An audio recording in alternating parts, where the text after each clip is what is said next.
in Nigeria, what led to that, and how where we are now and where we're heading to. Now, just to start with, I think for us to speak about prevention of radicalization of violent extremism, we need to understand what is violent extremism itself, and what are the key things to do with violent extremism. Majorly, I think we need to understand that violent extremism have two major key drivers, which is the push and the pull factors. What are the things that push people into that, which many of them professors have talked about? Marginalization, absence of governance or government in many areas of the society, leaving people vulnerable to defend on themselves, other attractions. And what fool them, what bring them, even in this thing, there are people who take themselves there. So we basically look at them under four major thematics in Nigeria.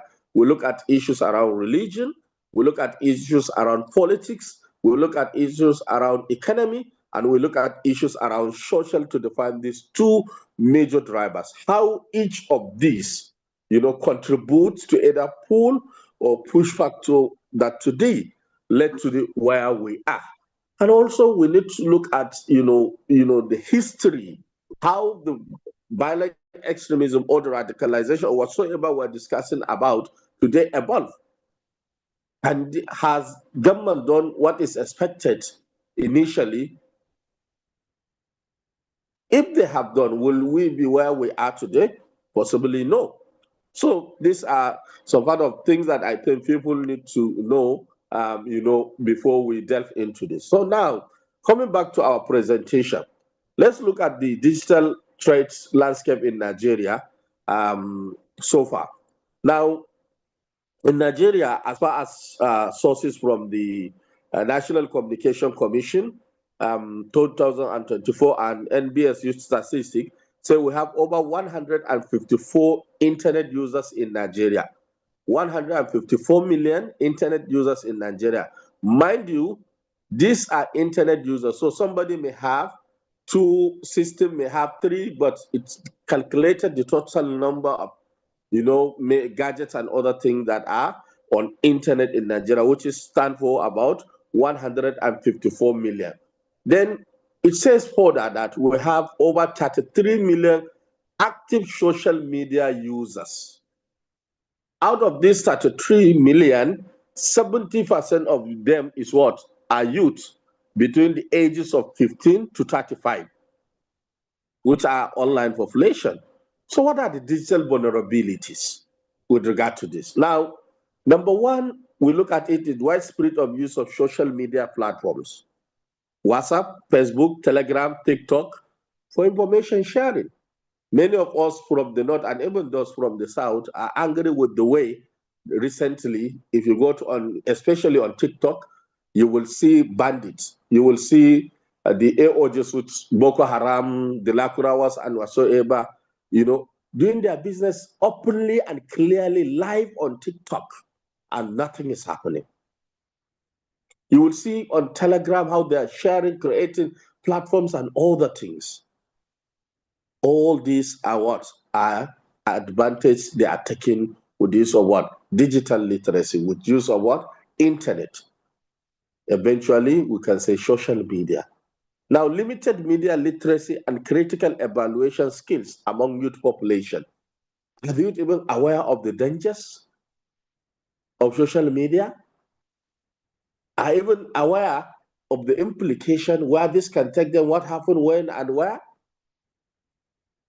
Exploitation of grievances around unemployment, inequality, and insecurity. Use of encrypted platforms, dark web spaces by extremist networks, among others.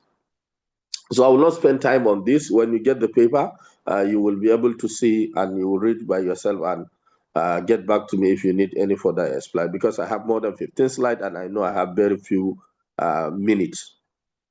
Now, how online radicalization occurs? Basically, in this paper, we look at four critical areas. One, we look at the exposure. Two, we look at the engagement. Three, we look at the grooming. Four, we look at action. When we talk about exposure, what do we mean? We are talking about the initial contact with extremist contact through social media, videos or messaging. These people are intelligent. They work with our what? With our grievances.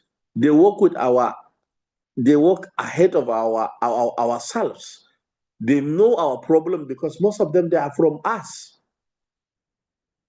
They live this life to join that life. So they manipulated their what? Whatever they are sharing, whatever they are sending out, whatever they are communicating, they manipulate it to suit our grievances. They manipulate it to make us feel that they are here to save us. They are here to provide a platform better than what we have now. If we remember, many of us who are from the Northeast, if we remember at early days, how many of us were able to differentiate between that these people are really out to wipe out the police brutality, to wipe out the marginalization whatsoever, and what the government is doing? Very few.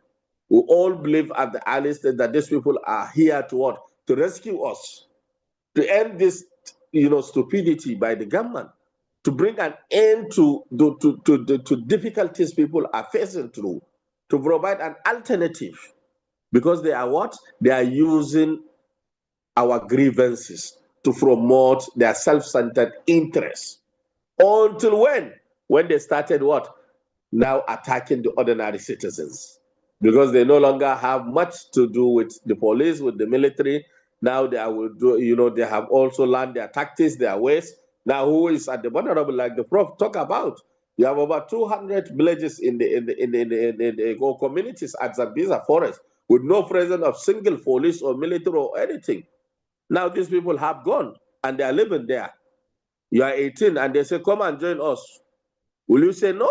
If you say no, you know what happened next. If you join them, is dying. If you didn't join them, you are also going to die. Then we look at the engagement. They sustain interaction with content, joining groups, consuming propaganda. They are very good in propaganda. They say a lot of lies. They talk about so many things, whether you like it or not.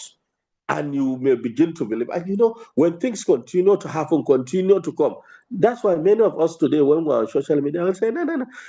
How is Facebook showing me this nude films? How is Facebook showing? Because these are regular things that you do follow, you do watch, but you want to claim that you are not aware. It's algorithm. So the system use what you frequently do and undo, then it's what it provide you with alternative with what you want. Then grooming, direct recruitment, mentorship, by the extremists, isolation from alternative views and the rest. And you know how they are doing. At the beginning, how they are able to convince, like now, look at what the example from give in Burkina Faso. They went in the name of establishing cooperative groups, supporting communities. And the same thing happened here. When they are starting, what did they do? They started by providing support, bringing people and telling people, okay, this is your house. Come and do whatever you want. If they have problem, they go in group. They supported their own. They do this and they do that. That particular action attracted people, people to follow them, to believe in them. Then what action? Commitment to ideology, participation in activities, potential violence, and the rest. Now let's look at education as a preventive tool. Now, how do we use education as a preventive tool? Here we talk about three major things. One, we talk about critical thinking skills. Two, values and citizenship education. Then three, historical and religious literacies. Now, do we teach critical thinking in our schools? Have you ever paused to ask some of these critical questions? Did you ever engage your peers, your brothers, your sisters, your children? What are we really learning in schools or outside schools? Because we are talking about not only school, not only online. Online is a school of itself. What of offline? How are we doing that? If somebody come and tell you something, did you sit down and ask him how this happened where? And after then, you go back and see it and critically think. The situation we are today in Nigeria somehow did not give us the opportunity to do that. That's why today, if somebody, you know, you can see in the videos and everything, people, when they are given anything and asked to, they are ready. They will tell you, I'm ready to do anything because of the hunger, because of the poverty, because of whatsoever. So these are the roles that education can do. Questioning the sources and evaluating credibility. That is the area of critical thinking. Recognizing logical fallacies and propaganda techniques. How are they doing this? What makes this to happen? Is this reasonable? Yeah, it may be. But how can I let me put it on a scale to look at it, what, how, and where, when, and why? That's why these 5 Ws are very essential in our life. In everything you do, put everything on this scale if you can. Measure it through SMART. Then, if possible, you can use SWOT analysis also to go deeper and analyze it. What is the benefit? What are the, all these challenges to do with? What will it add to you, which means strength? In terms of weakness, what will it cost to you? What are the windows of opportunity if I follow this? What will I be? What will it add to my current condition? What are the threats and other things? Now, analyzing bias and multiple perspectives. Is it because I'm a Sunni Muslim or I'm a Catholic Christian that everything that my church or my mosque say is fine, is final? Do I need to put that critical thinking into religion? Is everything final in religion? Is everything final in brotherhood, in fraternity, in other things, in other movement? These are some of the things these are the few questions that we need to ask ourselves. In terms of citizen values and education, how are we promoting tolerance, diversity, and inclusion? Now, the issue of Christian genocide in Nigeria. How are we trying to calm down the situation? How are we trying to make sure that citizens really understand the situation we are? And the people who are complaining understand it in the perspective it's supposed, not in the perspective that will suit their interests and take advantage of us. Because they were sent out of Niger, they were sent out of Mali, they were sent out of Burkina Faso, Chad. There were a lot of issues. What are they coming to do? What is happening to us? Are they better than the enemies we have? So how do we promote tolerance among ourselves and accept the diversity of the situation, or of us being from different religion, different ethnicity, different background, and accept to ensure inclusion? Nobody is left behind, whether it's a youth, whether a woman, whether it's a male or whatsoever. Understanding democratic principles and civic rights. Thanks to me to have that bias about the 1999 Constitution. But do we even understand the Constitution? Do we know our rights as citizens? When last do you demand for a basic right from elected officials? How did you make elected officials fulfill their promises and other things? If this side are doing protests, do we go and say, no, it doesn't have to, it did not have anything to do with us? Or are we supporting them because they are also ours? So when it is our turn, they will also support us. Building empathy and conflict resolution skills.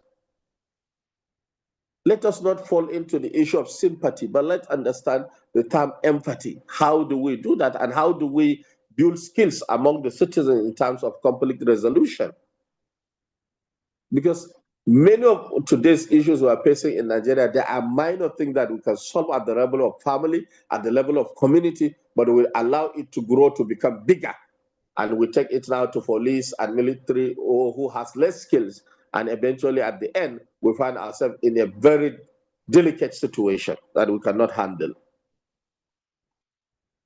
When we look at history and religious literacy, contextualizing religious teachings accurately, how are we doing in Nigeria in terms of teaching the right things from our religions? Are we really teaching people religion in the perspective it's supposed, that can promote tolerance, diversity, and inclusion, that can promote peace in the country? Or we are teaching religion based on what suits us, based on what can give us the manipulation we want and other things?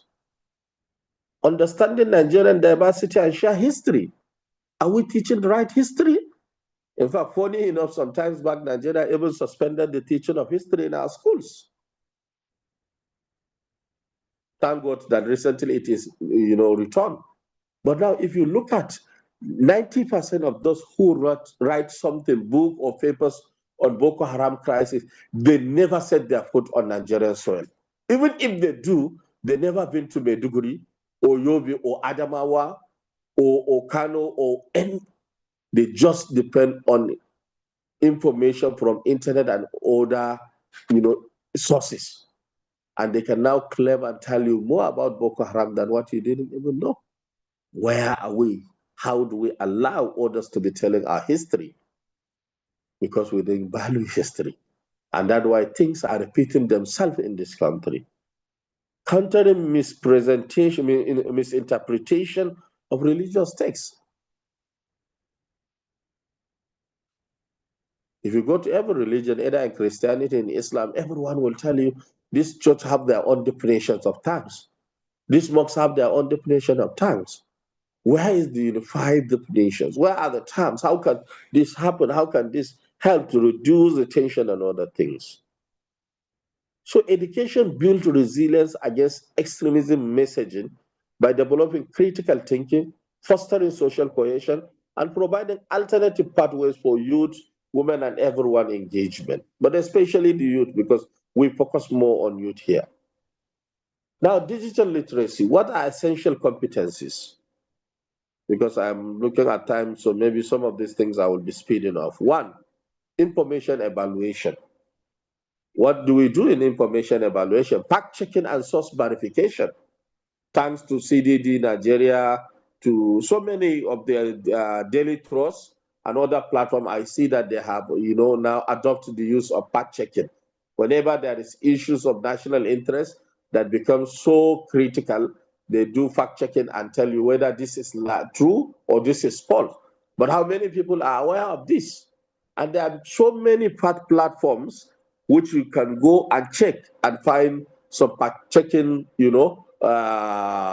tools that can guide you on how to understand, is this true, especially in this age of AI.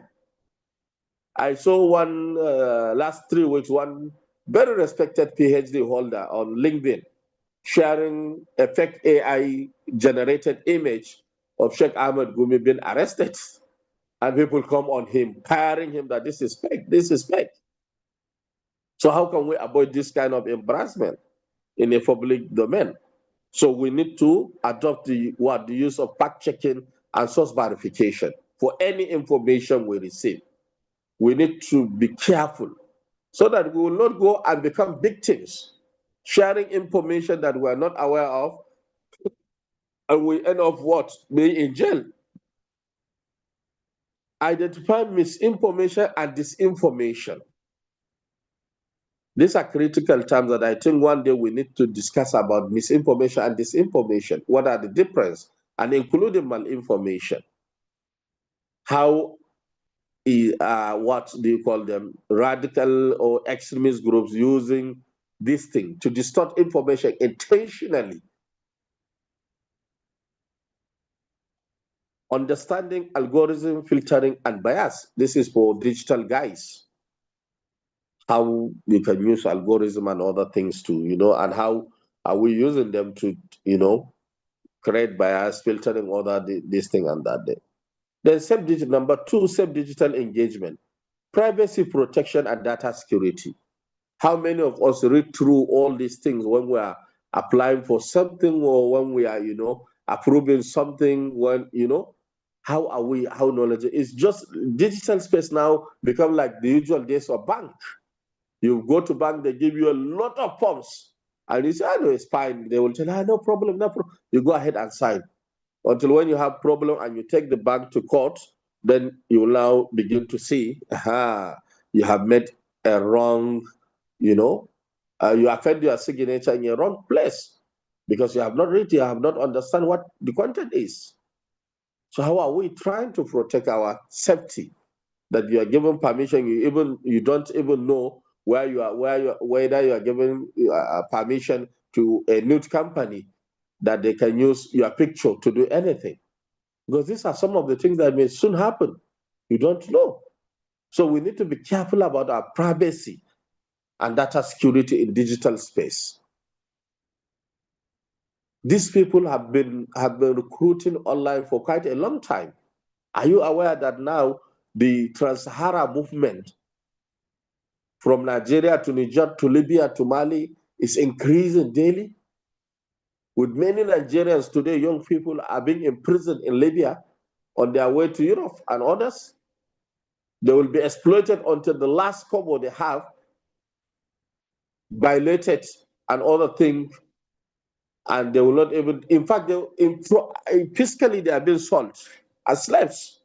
I have so many scenarios that is happening. And many where you engage through that, when they are recruited, trained, and send them back to Nigeria to come and continue with what they are doing. So we have a lot of work. And many young people from our neighborhood are moving there to look for greener pasture. Recognizing manipulation and grooming tactics. Go to groups and see how men impact this. I have to, create how young people are, men are, using tactics, looking celebrity lives and other things to attract women, and how women are doing all these things. For instance, if you're on Instagram and see fake life and other things, all these are part of manipulation and grooming tactics. So the terrorists are also using this. Looking honorable, look at this, and at the end of the day, they kidnap you, they force you, and other things. Reporting harmful content effectively. How do we have trust on our securities and order to quickly report when we realize these are harmful things, these are things that, do we have that trust, do you have that belief? Then number 3, media production skills. This is known to everyone. 80% of our media guys in Nigeria, they are not trained as media people. They just take media as an alternative because it's a vulnerable area. I'm sorry for media guys, but they know better than me. Many of them is after years of service that they are now going back to school to study mass comm or other things or other professional courses to learn more about. So creating because of that of skills gap, it's very difficult for them to know the type of news they should share and the kind of counter narrative. That's why in one of the programs we just recently finished in Sokoto, we have to train media personnel on right narratives, on how to promote accurate narrative. We have to conduct monthly monitoring visits. We have to engage NUJ. We have to engage all social media guys of Sokoto State Government through Office of the Special Advisor, train them severally, and also engage social media influencers. We have 48 social media influencers in Sokoto who are doing counter narrative and promoting alternative narratives. So how can we ensure that we create positive counter narratives, ethical content creation and sharing, understanding digital footprint and reputation? It's not just about we giving the breaking news that so people have been killed today. What are we doing to give hope to the people at home without risking their lives? What are we doing to promote good image of Nigeria military, of Nigerian police, what the effort they are putting?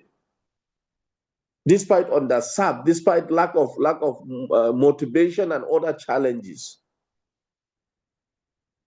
In this area, media have a critical role to play, both online and offline, because we depend on them on source of information.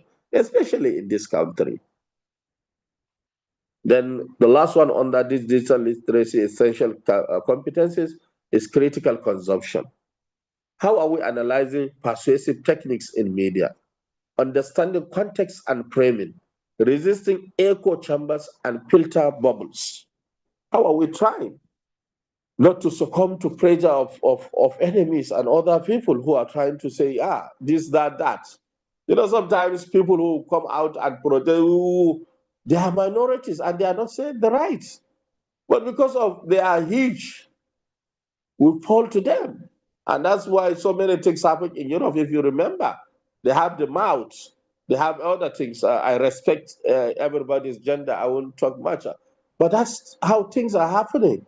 If you don't have the power of media to speak, if you don't control that thing, you will end up being where we are. And that's why at the beginning, these people were able to penetrate everywhere because they were on social media, they were everywhere. In fact, up to now, when you go to TikTok and others, you will see them. Now, implementing digital literacy programs. Let's look at formal and non-formal education sector or community. Now, when we look at formal education sector, we'll talk about curriculum integration, embedded digital literacy across subject, civic, language, and social studies. We need that to happen. Not only just to say, okay, we'll have civic education. Sometimes student doesn't want to attend to those classes, especially science students. And even art, sometimes they are usually, those subjects that are important, they are usually at the end. Somebody will say, how is civic education important? English, mathematics, no.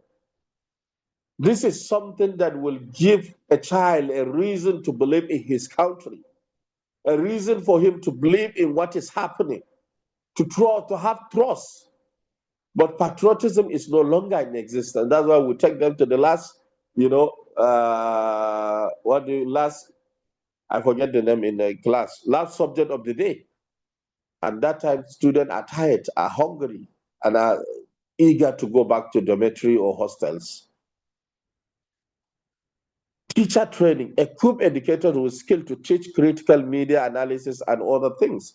Like in Sokoto, what we did, we trained teachers. We trained teachers, supervisors on disaster risk reduction, conflict sensitivity education, understanding the context of violent extremism, radicalization, prevention and counter, all these things. For 3 years with selected schools. We work with the state SUBEF and State Ministry of Education and Teaching Service Board. Because we understood if we didn't catch them young, if we didn't start with the teachers, how do you deal with mental health in school when there was attack in one community and you have many students from that community coming to that schools and their parents are killed or injured? How did the teacher going to ensure that he did not create another chaos in the school, but rather he became a source of relief to the children?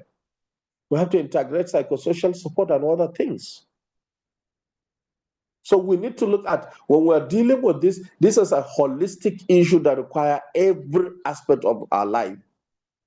Not just one aspect that, do digital, no. It requires everything.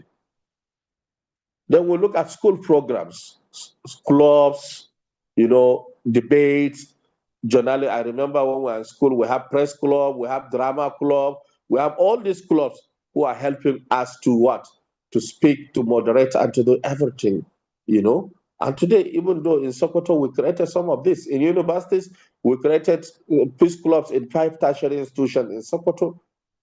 And we also have a separate female club also who are dealing with preventing and countering violent extremism. And in communities, we organize sporting activities.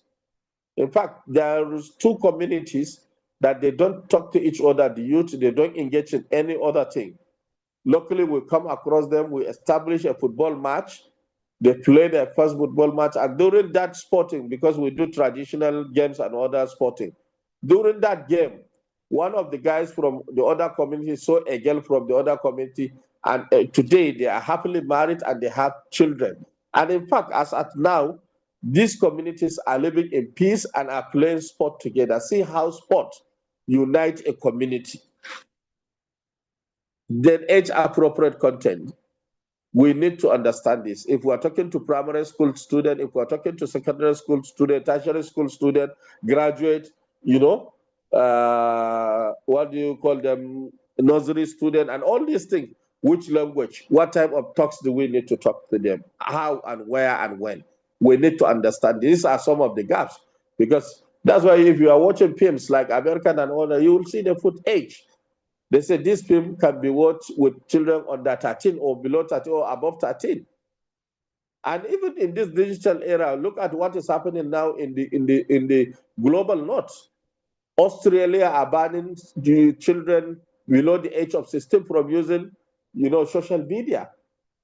UK have banned all students and other things from using that thing. But we are here bragging and say, my children of 5 years, they are using iPhone 17. And you don't know he's been brainwashed. Yes. And he's been taken away to somewhere. Right. So we need to understand this. In non-formal education and community setting, what can we do? In our youth centers, we need workshop on safe internet use, fact checking, and other online safety. We need religious institutions to partner to understand in church, in mosques, in shrines. We need to talk to people about this. Like we're talking now about election. We need to also think that digital literacy is a key. Today, you can sit at home. I'm just at home. You don't know how I dress, how I'm doing, but I'm speaking to you. If not for the development consult who are friends, if it is a symposium or a conference, I'll be paid maybe in dollars. And peacefully, I will enjoy my life. So we need to understand this. Then peer education. Train youth to be ambassadors to spread information about the advantage and disadvantage of digital literacy.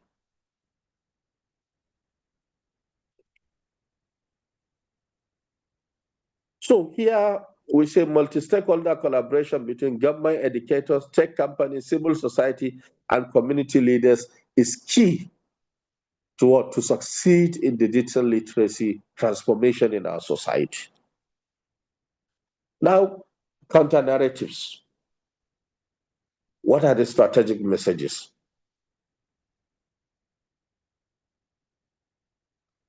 When we talk about counter-narratives, we are talking about what? Offering alternative perspective that challenge extremist ideologies by promoting peace, tolerance, and what? And accurate information. We are trying to say what are other things better than what these extremists are saying. If they say religion accepts you to kill somebody because he has still a God, then what are the alternatives that religions give? Maybe the religion, in other perspective, has said that, okay, that person that's still a God should pass through a process, and in that process, he should be sentenced to 1 year in a jail. So why do we go to the extremist view? Why didn't we go for the alternative? Shift in what they are saying. That's why we are not believing in new narratives, but we are believing what? In alternative narratives, and which is available. Why not, for instance, if you say they are Islamic terrorists, why not all Muslims are not following their kind of thinking? If they are political, why not all politicians? If they are social, if it is economic, it shows you that they have all that meaning, they have all that thinking and other ideologies. So counter-narrative will look at directly challenging extremist claim with fact and evidence. For instance, example, debunking conspiracy theories about religious or ethnic groups. And other examples that I just give an example. When we talk about alternative narrative, we say what? Provide positive vision and alternative pathways, showcasing Nigerian youth succeeding through education and entrepreneurship. The term Boko Haram, they are saying Boko Haram. But why are they saying Boko Haram? Because they have seen